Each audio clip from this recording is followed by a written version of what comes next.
നമസ്കാരം, എല്ലാവർക്കും ഗുരുദക്ഷിണയിലേക്ക് സ്വാഗതം. ഞാൻ നിങ്ങളുടെ സുരേഷ്. ഇന്ന് ഞാൻ നേരത്തെ ചെയ്ത ഒരു വീഡിയോയുടെ കണ്ടിന്യൂഷനായിട്ടാണ് വന്നിരിക്കുന്നത്.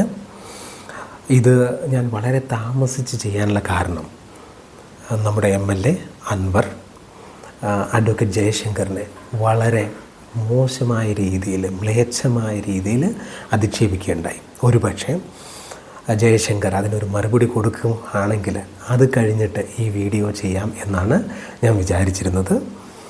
പക്ഷേ ഇപ്പോൾ എങ്കിലും ഞാൻ ഈ വീഡിയോ ചെയ്യണമെന്ന് തോന്നിയതുകൊണ്ടാണ് ഇപ്പോൾ ഇത് ഞാനിവിടെ പ്രസൻറ്റ് ചെയ്യുന്നത്. ഓക്കെ, അപ്പോൾ ഞാൻ ഇതിനു മുമ്പ് തന്നെ ഞാൻ മറ്റൊരു വീഡിയോ ചെയ്യണ്ടായി. ആ വീഡിയോ എങ്ങനെയെന്ന് വെച്ച് കഴിഞ്ഞാൽ, അൻവർ ഒരു റിസർച്ച് നടത്തിയിട്ടൊരു പ്രസംഗം ചെയ്യേണ്ടായി. നമ്മുടെ സൈലൻറ്റ് വാലിയിലുള്ള കാടുകളുടെ ആവശ്യം എന്താണെന്ന് വെച്ച് കഴിഞ്ഞാൽ, അവിടുന്ന് മേഘം അങ്ങനെ പോയിട്ട് ജപ്പാനിൽ മഴ പെയ്യുന്നു. അത്രത്തോളം പാണ്ഡിത്യമുള്ള ഒരു വ്യക്തിയാണ് നമ്മുടെ അൻവർ. അങ്ങനെയുള്ള ഒരാളെയാണ് നിലമ്പൂരുകാർ അവരുടെ MLA ആയിട്ട് തിരഞ്ഞെടുത്ത് അയച്ചിരിക്കുന്നത്. അപ്പോൾ അദ്ദേഹം പറയുന്ന കാര്യങ്ങൾക്ക് നമ്മൾ ഏത് തരത്തിൽ വില കൊടുക്കണം എന്നുള്ളത് അവിടുന്ന് തന്നെ മനസ്സിലാക്കാവുന്ന ഒരു കാര്യമാണ്. ഇപ്പോൾ ഞാൻ ഈ ടോപ്പിക്കിലേക്ക് കടക്കാൻ പോകുന്നത്, ജയശങ്കറെ വളരെ മോശമായ രീതിയിൽ, വളരെ മ്ലേച്ഛമായ രീതിയിൽ അൻവർ അബ്യൂസ് ചെയ്യുക അല്ലെങ്കിൽ അധിക്ഷേപിക്കുകയുണ്ടായി. അപ്പം അതിന് പിന്നിലുള്ള ചേതോ വികാരം എന്താണ്, എന്തുകൊണ്ടാണ് അൻവർ അങ്ങനെ പ്രതികരിച്ചത്, അതിൻ്റെ പുറകിലൊരു ചെറിയ സൈക്കോളജി, അതുമാത്രമല്ലാതെ യഥാർത്ഥത്തിൽ എന്താണ് അവിടെ സംഭവിച്ചതിനെക്കുറിച്ച് നോക്കാം എന്നുള്ള ഒരു ചെറിയ അനാലിസിസ് ചെയ്യാം എന്നാണ് ഞാനിവിടെ ഉദ്ദേശിക്കുന്നത്. അപ്പോൾ ആദ്യം തന്നെ നമ്മൾ ഒരു കള്ളനെ, നിങ്ങളൊരു കള്ളനാണെന്ന് പറയുകയാണെങ്കിൽ അയാളെന്താ പറയുക? ഞാൻ കള്ളനല്ല, മറ്റുള്ളവരാണ് കള്ളന്മാരെന്ന് പറയും. അതുപോലെ തന്നെ നമ്മൾ ഒരു ഭ്രാന്തനോട്, നിങ്ങൾക്ക് ഭ്രാന്തുണ്ടോ എന്ന് ചോദിച്ചാൽ അയാൾക്ക് ഭ്രാന്തില്ല, മറ്റുള്ളവർക്ക് എല്ലാവർക്കുമാണ് ഭ്രാന്തുള്ളത് എന്ന് പറയും. അതുപോലെ ഉള്ള ഒരു സിറ്റുവേഷനിലാണ് ഇപ്പോൾ MLA അൻവർ ഉള്ളത്. അദ്ദേഹം എന്താണ് ചെയ്തത്? അഡ്വക്കേറ്റ് ജയശങ്കറെ പിതൃശൂന്യനാണെന്നും മറ്റു പലതരത്തിലും അദ്ദേഹത്തെ വളരെ മോശമായ രീതിയിൽ പല പ്രാവശ്യം അധിക്ഷേപിച്ചു. അപ്പോൾ അതിനുള്ളൊരു കാര്യം എന്താണെന്ന് വെച്ച് കഴിഞ്ഞാൽ, അഡ്വക്കേറ്റ് ജയശങ്കർ കുറച്ച് കാര്യങ്ങൾ വളരെ വ്യക്തമായി എല്ലാവർക്കും മനസ്സിലാകുന്ന ഭാഷയിൽ പറയേണ്ടായി.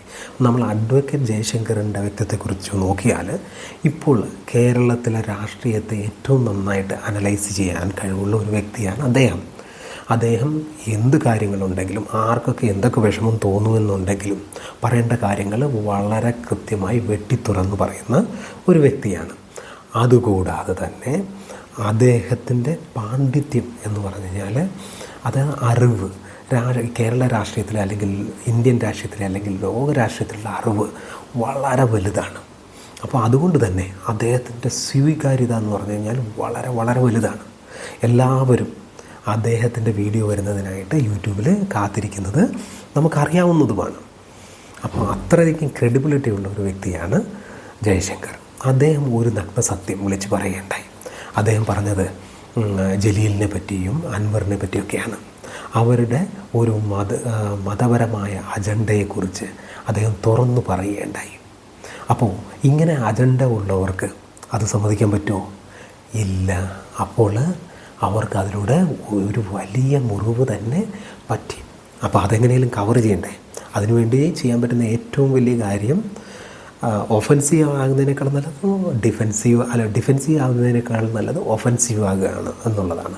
അതുമാത്രമല്ല, ജയശങ്കറിൻ്റെ വായ അടപ്പിക്കണം എന്നും അവർ വിശ്വസിക്കുകയാണ്.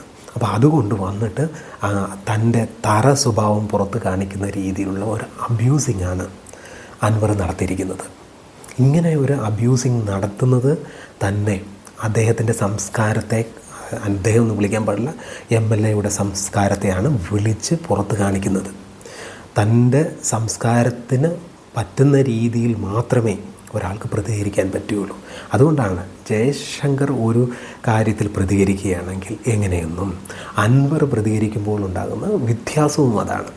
സംസ്കാരശൂന്യനായ ഒരാൾക്ക് സംസ്കാരം കൊണ്ടുവന്ന് ഒരിക്കലും പ്രതികരിക്കാൻ പറ്റില്ല. അതാണ് നമുക്കവിടെ കാണാൻ കഴിഞ്ഞത്. ഇനി രണ്ടാമത്തെ കാര്യം, ഫസ്റ്റത്തെ കാര്യം സംസ്കാരം, രണ്ടാമത്തെ കാര്യം ജയശങ്കറെ പിതൃശൂന്യൻ എന്ന് പറഞ്ഞിട്ടാണ് അദ്ദേഹം അധിക്ഷേപിക്കേണ്ടായത്. ഇതൊരു സൈക്കോളജിയാണ്. പല ആളുകളും, അതായത് നമ്മൾ ഒരുപാട് ആളുകളെ അനലൈസ് ചെയ്തതിൽ, അത് റിസർച്ച് പേപ്പറുകളൊക്കെ നിങ്ങൾക്ക് ഇൻ്റർനെറ്റിൽ തന്നെ തപ്പിയാൽ കിട്ടുന്നതാണ്. അപ്പോൾ ഒരു ചെറിയ സെർച്ച് ചെയ്ത് നിങ്ങൾ തന്നെ അതിൻ്റെ ക്രെഡിബിലിറ്റി നോക്കിക്കോളൂ. ആർക്കെങ്കിലും അവരുടെ പിതൃത്വത്തിൽ സംശയമുണ്ടെങ്കിൽ അവർ അതിനെക്കുറിച്ച് മറ്റുള്ളവരെ എല്ലാവരെയും അബ്യൂസ് ചെയ്യും, അതിങ്ങനെ വീണ്ടും വീണ്ടും പറയുകയും ചെയ്യും എന്നുള്ളതാണ്. അപ്പോൾ അത് പോയിൻ്റ് ചെയ്യുന്നത് വളരെ ഇൻട്രസ്റ്റിംഗ് ആയിട്ടുള്ള ഒരു പോയിന്റിലേക്കാണ്. അതെന്താണെന്ന് ഞാൻ പറയുന്നില്ല. ഇനി നമ്മൾ നോക്കുകയാണെങ്കിൽ അൻവർ പറഞ്ഞൊരു കാര്യം അദ്ദേഹത്തിൻ്റെ പാരമ്പര്യവും പരമ്പരയെ പറ്റിയാണ്. വളരെ വളരെ വലിയ ആളുകളൊക്കെ ഉണ്ടായിരുന്ന കുടുംബത്തിൽ ജനിച്ച ആളാണെന്നൊക്കെയാണ് അദ്ദേഹം വിളിച്ചു പറയുന്നത്. അപ്പോൾ അങ്ങനെ ഉള്ള ഒരു കുടുംബത്തിൽ ഇത്രയ്ക്കും സംസ്കാരശൂന്യനായ ഒരു വ്യക്തി പിറക്കുക എന്ന് പറഞ്ഞു കഴിഞ്ഞാൽ നിങ്ങൾക്ക് മനസ്സിലായി കാണുമെന്ന് തോന്നുന്നു. യഥാർത്ഥത്തിൽ പ്രോബ്ലം എവിടെയാണെന്ന് നിങ്ങൾക്ക് മനസ്സിലായിരിക്കും എന്ന് വിശ്വസിക്കുകയാണ്. ഇനിയിപ്പോൾ നമ്മൾ അടുത്ത പോയിന്റിലേക്ക് പോവുകയാണെങ്കിൽ എന്താണെന്ന് വെച്ച് കഴിഞ്ഞാൽ, ഇപ്പോൾ അൻവർ മറ്റൊരാളുടെ നേരെയാണ് വിരൽ ചൂണ്ടുന്നത്. അപ്പോൾ അങ്ങനെ വിരൽ ചൂണ്ടുന്ന സമയത്ത് അൻവർ മനസ്സിലാക്കേണ്ട ഒരു കാര്യം എന്താണെന്ന് വെച്ച് കഴിഞ്ഞാൽ, അദ്ദേഹം ഒരു വിരൽ മറ്റൊരാൾക്ക് നേരെ ചൂണ്ടുമ്പോഴേക്കും മറ്റ് 3 വിരലുകൾ തൻ്റെ നേരെ തന്നെ ചൂണ്ടുന്നുണ്ട് എന്ന് മനസ്സിലാക്കുക.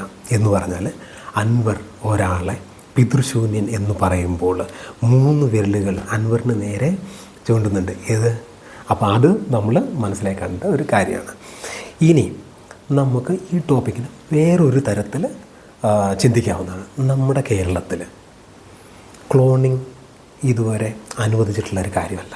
ഇൻ്റർനാഷണലായിട്ടുള്ള തന്നെ നോക്കുകയാണെങ്കിൽ ക്ലോണിങ് ചെയ്യാൻ പാടില്ല എന്നുള്ള ഒരു തീരുമാനത്തിലാണ് ഇപ്പോൾ ഇൻ്റർനാഷണൽ ബോഡികളുള്ളത്. അപ്പോൾ അതുകൊണ്ട് തന്നെ അച്ഛനില്ലാതെ ഒരു കുട്ടി പിറക്കുക എന്ന് പറയുന്നത് കേരളത്തിൽ തികച്ചും സാധ്യമല്ല.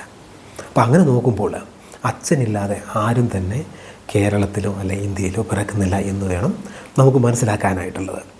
അപ്പോൾ ഇപ്പോൾ അൻവർ വിളിച്ചു പറയുകയാണ് എനിക്ക് പിതൃശൂന്യനാണ് അല്ലെങ്കിൽ തന്തയില്ല എന്ന് പറയുകയാണെങ്കിൽ അങ്ങനെ ഒരു കുട്ടി പോലും കേരളത്തിൽ ജനിക്കുന്നില്ല.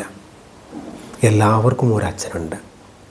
അത് ഒരു സ്ത്രീയും പുരുഷനും ചേർന്ന് ശരീരബന്ധത്തിൽ ഏർപ്പെട്ടതിന് ശേഷമുണ്ടാകുന്ന കുട്ടികൾ മാത്രമേ കേരളത്തിലുള്ളൂ. അപ്പോൾ അച്ഛനില്ലാത്തതായിട്ട് ഒരു കുട്ടികളും ഇല്ല എന്ന് ഞാൻ അൻവറിനോട് പറയാൻ ഉദ്ദേശിക്കുകയാണ്. അപ്പോൾ ഇനിയിപ്പോൾ നമ്മൾ വേറൊരു കാര്യം നോക്കുകയാണെങ്കിൽ, ഒരു കുട്ടിയെ വളർത്താനായിട്ട് ബയോളജിക്കൽ ഫാദർ ആകണം എന്ന് ഒരു നിർബന്ധവുമില്ല, റൈറ്റ്? ഇപ്പം നമ്മൾ വിദേശ രാജ്യങ്ങളൊക്കെ നോക്കുകയാണെങ്കിൽ, യൂറോപ്പിലോ US നോക്കുകയാണെങ്കിൽ ഒരുപാട് കുട്ടികളെ വളർത്തുന്നത് അവരുടെ ബയോളജിക്കൽ ഫാദർ അല്ല. അവരൊക്കെ എന്നാലും അവരെ അച്ഛ എന്നാണ് വിളിക്കുന്നത്. അതുകൊണ്ട് ആർക്കും ഒരു ബുദ്ധിമുട്ടുണ്ടായതായിട്ട് എനിക്ക് അറിവില്ല. ആ കുട്ടികളും സന്തോഷവാന്മാരാണ്, ആ പിതാക്കന്മാരും സന്തോഷവാന്മാരാണ്. അപ്പോൾ ഞാനിവിടെ പറയാൻ ഉദ്ദേശിച്ചത് എന്താണെന്ന് വെച്ച് കഴിഞ്ഞാൽ, കേരളത്തിൽ അച്ഛനില്ലാത്തവരായിട്ട് ആരുമില്ല.